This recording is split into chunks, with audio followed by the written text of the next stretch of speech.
Good day, everyone. Today, I will be discussing a very important topic under Unit 4, Teacher as Leader, Managing Relationships, Overcoming Challenges, and Upholding Ethics. My specific topic is Classroom Challenges and Problem Solving, Handling Misbehavior. As future teachers, we know that teaching is not only about delivering lessons. We are also responsible for creating a classroom environment where students feel safe, respected, and motivated to learn. So, in this report, I will discuss the common classroom misbehaviors, their possible causes, effective strategies for handling them, and most importantly, the things that teachers should never do when dealing with student misbehavior. Let's begin.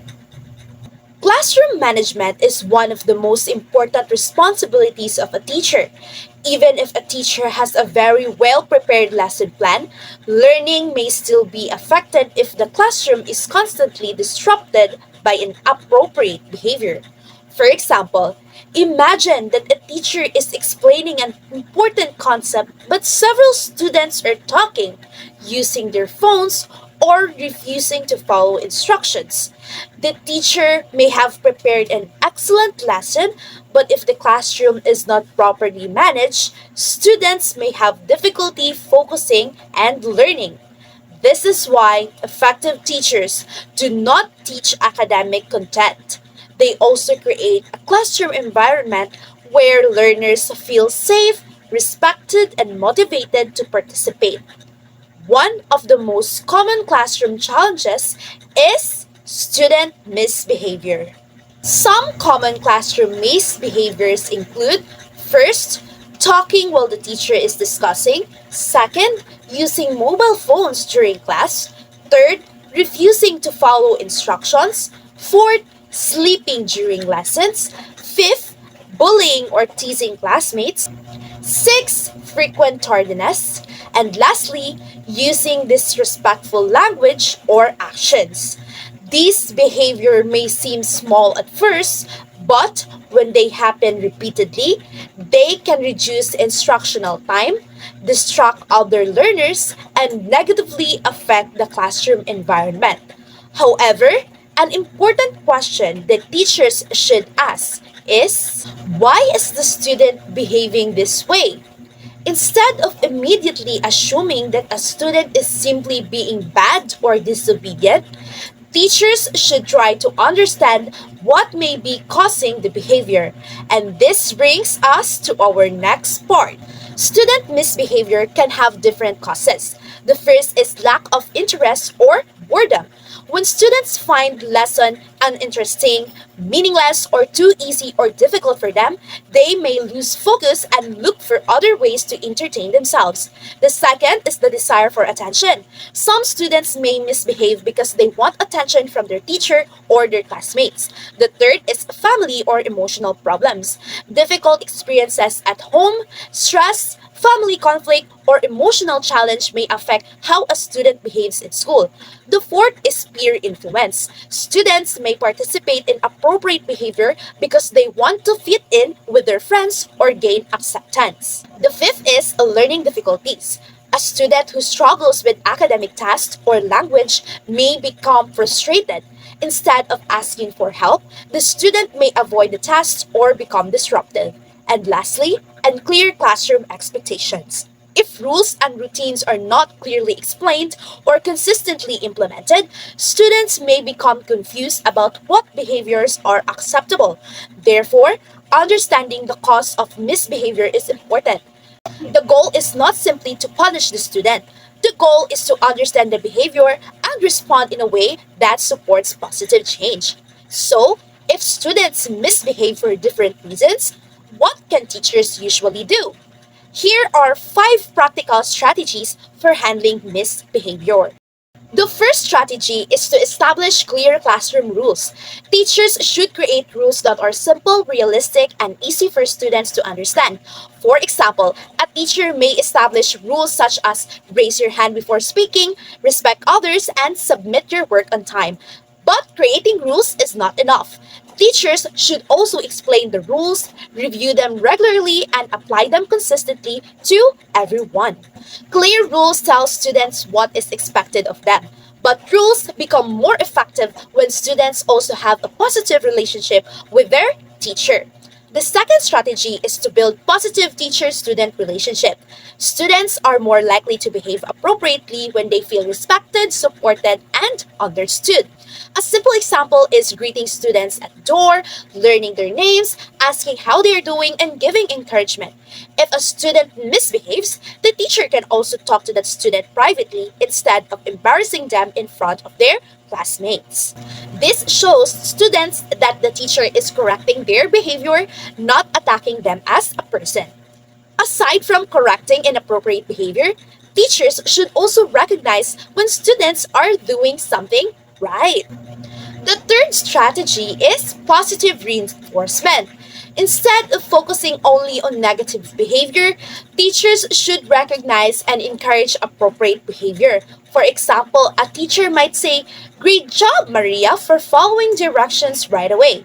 Teachers may also use participation points, certificates, or classroom privileges. The purpose is to encourage students to repeat positive behaviors. However, there will be situations when misbehavior happens despite these preventive strategies. When that happens, teachers need to respond appropriately. The fourth strategy is to respond calmly and consistently. When a student misbehaves, the teacher should avoid reacting out of anger.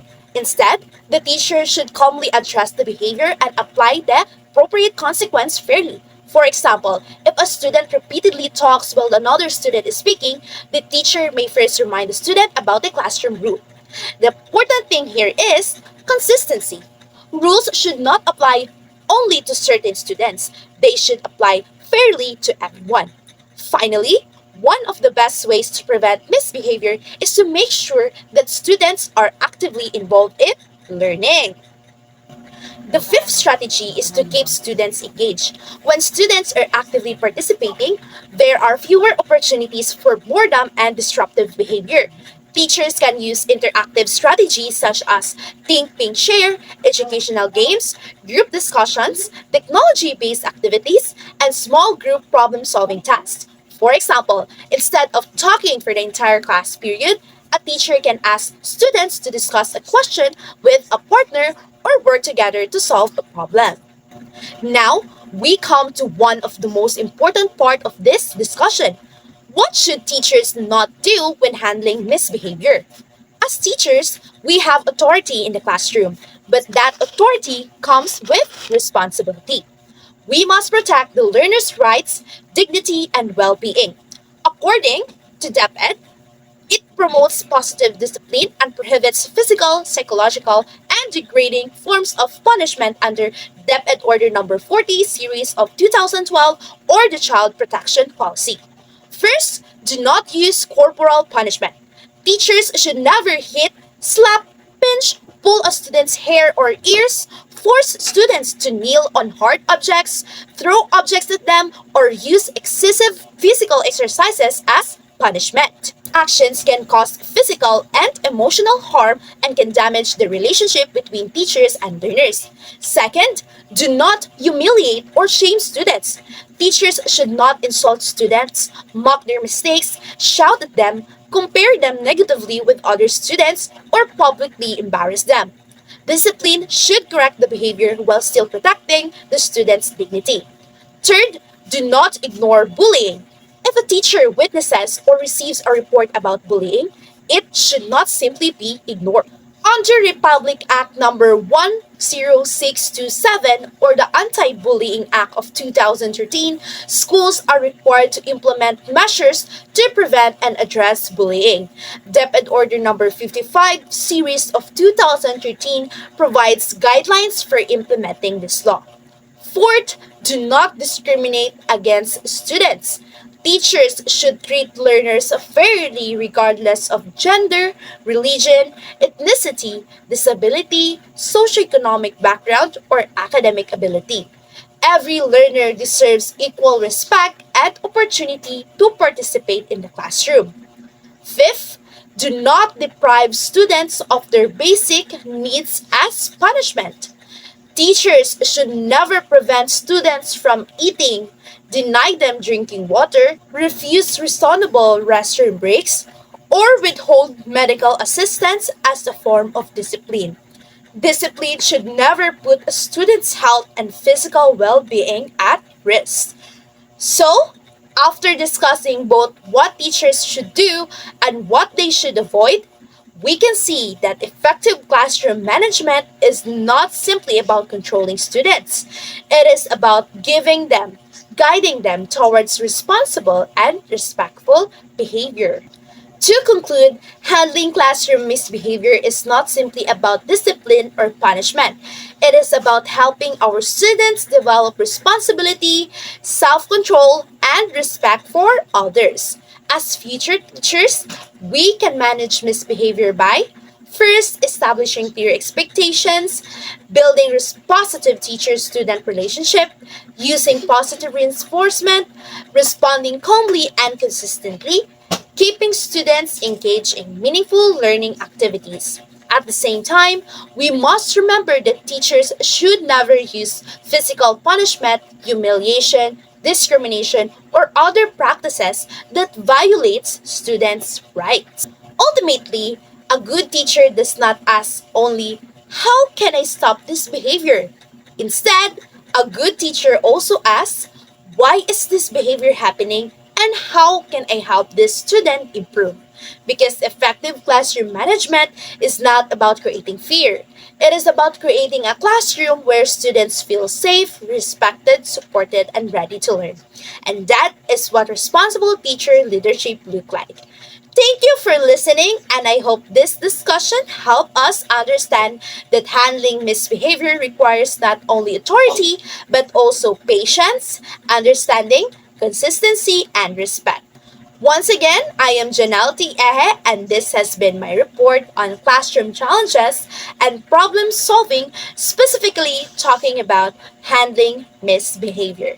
Thank you!